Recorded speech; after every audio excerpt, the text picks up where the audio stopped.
హైదరాబాద్ మగువల మనసు దోచే అతిపెద్ద లేడీస్ ఫ్యాషన్ ప్రపంచం Bhama Emporio Jubilee Hills check post. ఒక్క ఓటుతో ప్రభుత్వాలు కూలిపోయినటువంటి సంఘటనలు ఉన్నాయి. అవును. సరే, వాళ్ళ వాజ్పేయి గారు లాంటి ఒక జైగాంటిక్ పర్సనాలిటీ అది వేరేది. కానీ ఈ ఒక ప్రిటెక్స్ట్తో అంటే వాళ్ళు కూలదోస్తారు కాబట్టి మనం ఫిరాయింపులను ప్రోత్సహించాలి అని అనటం అనేది మరి రాహుల్ గాంధీ గారిని కూడా అనుమానించాల్సిన పరిస్థితి వస్తుంది కదా. అనుమానం కాదండి, రాహుల్ గాంధీ గారి చిత్తశుద్ధిలో శంకించాల్సిన పని లేదు. మీరు ఇక్కడ తెలంగాణ అంటే రాష్ట్ర నాయకత్వం వచ్చే ఫీడ్బ్యాక్ని బట్టి వాళ్ళు నిర్ణయం తీసుకుంటూ ఉంటారు. ఇక్కడ వీళ్ళు ఏం చెప్తారు అంటే తెలంగాణ రాష్ట్రంలో మనకు కొన్ని గ్యారంటీలు ఇచ్చినాము, 10 ఏళ్ల విధ్వంసం జరిగింది, 10 ఏళ్ల దోపిడీ జరిగింది, అప్పులు తీసుకొచ్చి వీళ్ళు బిర్యానీ తిన్నారు, ప్రజలకేమో పేరాలు పంచిపెట్టారు, ఈ ప్రాంతం ఇంకెంతో అభివృద్ధి చెందగలిగేది, తీసుకొచ్చినప్పుడు సరిగ్గా సమృద్ధిగా అభివృద్ధి చేసినంటే అది జరగకుండా జరిగినప్పుడు ఏ ఉద్దేశంతో తెలంగాణ యువతకు ఉద్యోగ అవకాశాలు వస్తాయి, తెలంగాణ యువత బాగుపడుతుంది, 2 రాష్ట్రాలు బాగుపడుతున్న క్రమ ఆలోచనతో రాష్ట్రం ఏర్పాటు చేసినాక ఈ 10 ఏళ్ల బీఆర్ఎస్ పాలనలో తెలంగాణ పదంతో అధికారానికి వచ్చి మనుగడ కొనసాగించిన పార్టీ ఆ తెలంగాణ పదాన్ని తొలగించిన దుర్మార్గులు వాళ్ళు తన విస్తరణ కొరకు బీఆర్ఎస్కి మార్చుకున్న క్రమంలో సోనియా గాంధీ గారిని తీసుకొచ్చి మేము హామీలు ఇవ్వడం జరిగింది. అవి అమలు చేయాలంటే ప్రభుత్వంలో ఉండాలి. ప్రభుత్వం ఉండడానికి కొరకు కొన్ని చర్యలు తీసుకోవాల్సి వచ్చింది. కేంద్ర ప్రభుత్వం ఉంది కదండి, ఫిరాయింపుల చట్టానికి సవరణ తీసుకురావాల్సిన బాధ్యత బీజేపీ పార్టీ పైన. నరేంద్ర మోదీ గారు చాలా గొప్ప గొప్ప మాటలు మాట్లాడుతూ ఉంటాడు, ఆధ్యాత్మికంగా అన్నీ మాట్లాడుతూ ఉంటాడు. ప్రధానమంత్రి వాళ్ళే కదా, ప్రభుత్వం వాళ్ళ చేతులు ఉంది కదా, ఎందుకు సవరణలు తీసుకురావట్లేదు? సిఈసిని ఇప్పుడు చూసాం కదా. సో లోక్పాలను మాట్లాడిన వ్యక్తులు అన్ని ఇప్పుడు ఏం చేసినప్పుడు సిఈసిని ఎట్లా మార్చేస్తున్నాడు, అంత తన ఆధీనం తీసుకొచ్చే ప్రయత్నం చేస్తాను. అసలు బీజేపీ వాళ్ళని చూస్తే రేవంత్ రెడ్డి గారు బీజేపీలోకి వెళ్ళిపోతాడని అంటే బహిరంగంగా వ్యాఖ్యానిస్తున్నారు. అంటే ప్రభుత్వం పైన ప్రజలు నమ్మకం తొలగించే ప్రయత్నం చేస్తూ ఉన్నారు. రేవంత్ రెడ్డి గారు సమర్థంగా పనిచేస్తూ సంవత్సర కాలం మీరు గమనిస్తే విక్రమ్ గారు 1 ఇయర్ లోపల తను మొదటిసారి ప్రభుత్వ అధికారంకి వచ్చినా కూడా అతని ఫంక్షనింగ్ చూడండి, మీరు ఇచ్చిన హామీలు నెరవేర్చడంలో చేసే కృషి. కానీ మాకున్న ఆలోచన ఏముండప్పుడు అంటే 5 లక్షల వరకే వీళ్ళు అప్పు అని చెప్పినారు. ప్రభుత్వం ఏర్పడ్డాక బట్టి విక్రమార్క ఫైనాన్స్ చూసినప్పుడు మీకు వైట్ పేపర్ సబ్మిట్ చేసినప్పుడు 7 lakhs పైన అప్పులు చేసుకోవచ్చు, 2 లక్షల పైన అదనంగా పెరిగింది. లిక్కర్ బిజినెస్ది ఆదాయం ముందే ఒక సంవత్సరం అడ్వాన్స్ తీసేసుకున్నారు. ఆ ఓఆర్ఆర్ పైన కాంట్రాక్ట్ డబ్బులు ముందు తీసేసుకున్నారు. 4,500 కోట్ల వరకు భూములు అమ్మేసి ఆదాయం తీసేసుకున్నారు. సో చేతికి చెల్లగా మిగులు బడ్జెట్ అని చెప్పి అప్పులు బడ్జెట్ అంతా మొత్తం అప్పులు తీసుకొచ్చి అప్పులు చేయడం ఇవాళ సరే సహజం అయిపోయింది. మన జీవిత డే టు డే లైఫ్ లో కూడా అప్పులు చేస్తాం. అది కానీ అప్పులు తీసుకొచ్చి ఏం చేస్తాము, 10 రూపాయలు ఉంటే బిర్యానీ తినే ప్రయత్నం చేయవు కదా. తను ఏం చేసి అప్పులు తీసుకొచ్చి వాళ్ళ లబ్ధి పొందినాడు, వాళ్ళ ఆస్తులు ఎన్ని పెరిగినాయి, ఆ కుటుంబ ఆస్తులు ఎంత పెరిగింది. మీరు ఒకటి గమనిస్తే మొన్నటి వాళ్ళ యొక్క విషాద సభ చెప్తాను నేను, అది విస్తృత సమావేశం కాదు, అది విషాద సమావేశం బీఆర్ఎస్ పార్టీ అధికారం కోల్పోతుందనే బాధతోటి వాళ్ళు చేసింది.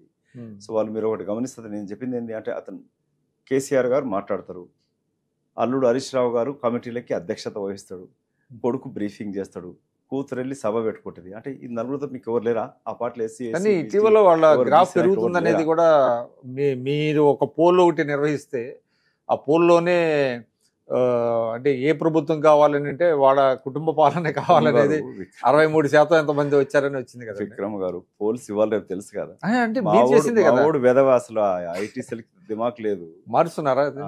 అది మార్చేసి అది ముఖ్యమంత్రి ఏదో ఆయన నిర్ణయం చేస్తారు. అది చాలా మీకు పెద్ద డ్యామేజ్ చేసినట్టుంది కదా. లేదు, అతను ఇవాళ రేపు ఏంటంటే any polls can be managed అండి. నువ్వు ఓపెన్ పెట్టేసేస్తే ఇప్పుడు మీరు మీ ఇంటర్వ్యూ చేస్తున్నారు, రేపు మీ ఛానల్దే కాకుండా నా ఉన్న గ్రూప్స్లో పెట్టుకుంటాను ఎక్కువ మంది చూసడానికి కొరకు. సుమన్ టీవీలో ఇంటర్వ్యూ చేస్తున్నా చూడండి చెప్తాం. అట్లాగే ఏం చేస్తే ఇప్పుడు ఎవరైనా నువ్వు ఓటింగ్ పెడితే నీకు వ్యతిరేకంగా వాళ్ళంతా బీఆర్ఎస్ పార్టీ కేటీ రామారావు చాలా తెలివైన వాడు, వాళ్ళ ఉన్న వర్గాలందరినీ తీసేసి దానికి ఓటింగ్ వాళ్ళు చూసుకోవాలి కదా ముందు. దీన్ని మా కాంగ్రెస్ పార్టీ వాడు ఎక్కడ ప్రచారం చేయలేదు, దాని కొరకు ఓటింగ్ కొరకు చేయాలి కదా, ప్రజలకు పంపించాలి చేయాలి, కానీ నిజాయితీగా పెట్టేసినట్టున్నారు. సో అది చేయకుండా వేసే వరకు అది జరిగింది. కానీ పడ్డ ఓట్లని కూడా నిజాయితీకి పడలేదు. అది మీరు ఎందుకు గ్రామాలు ఎక్కడన్నా కూడా మీరు గమనిస్తండి, ప్రజలు 5 years కొరకు ఎన్నుకుంటారు, వాళ్ళు చాలా ఓపిక ఉంటారు, వెయిట్ చేస్తూ ఉంటారు. ఎలక్షన్స్ ఇప్పుడేం లేవు, ప్రభుత్వమే పని చేయాలి కదా.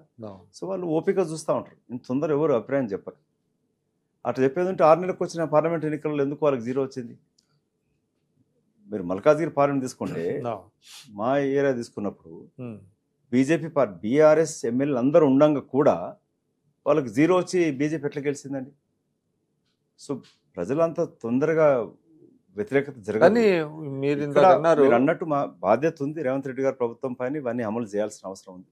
1 ఇయర్లో వాళ్ళు చాలా మటుకు అమలు చేసినప్పుడు ఉద్యోగ కల్పనే చూడండి, లేక ఫ్రీ బస్ అనుకోవచ్చు, లేక ఆర్థిక కష్టాలు ఉన్నా కూడా ఇప్పుడు 30 నుంచి 30,000 కోట్ల వరకు రుణమాఫీ చేయడం జరిగింది.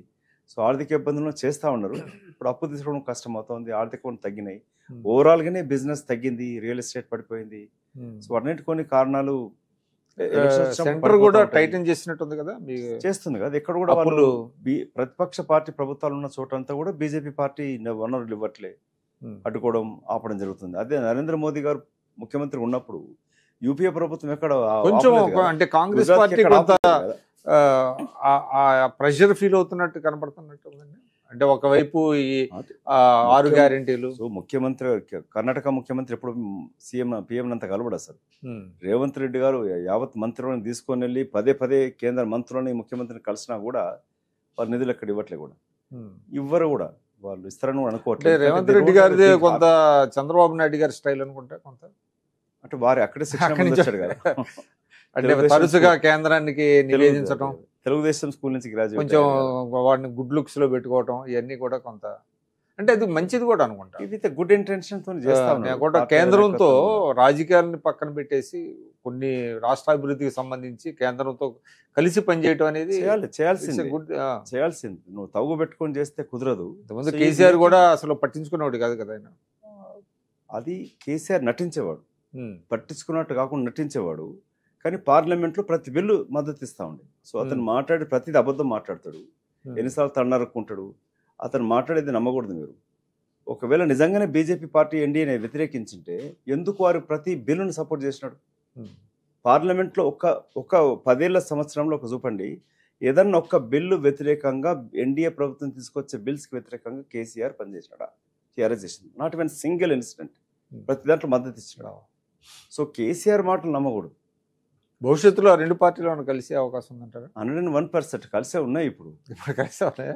పార్లమెంట్ ఎన్నికలలో మీరు గమనించండి, మెదక్లో ఎట్లా ఓడిపోతారండి బీఆర్ఎస్ పార్టీ. ఆ ఓడిపోయిన క్యాండిడేట్ చెప్పిండు ఎక్కడో, మా వాళ్ళు ఓడగొట్టరండి. ఇప్పుడు ఎమ్మెల్సీ ఎలక్షన్స్ లో కూడా ఆ లోపాయకారిగా ఉన్న సహకరించుకుంటున్నారా? 100% ఉందండి. లేకపోతే 10 ఏళ్ళు అధికారం చేసిన వాళ్ళు ఎంటైర్ కౌన్సిల్ వాళ్ళ చేతులు ఉన్నది, క్యాండిడేట్ ఎట్లా పెట్టరు? ఇంకోటి సార్, మీకు బీజేపీకి మద్దతు ఇవ్వడానికి వాళ్ళు క్యాండిడేట్. సుమన్ టీవీలో మీ పర్సనల్ అండ్ బిజినెస్ ప్రమోషన్స్ కోసం కింది నెంబర్కి కాంటాక్ట్ చేయండి.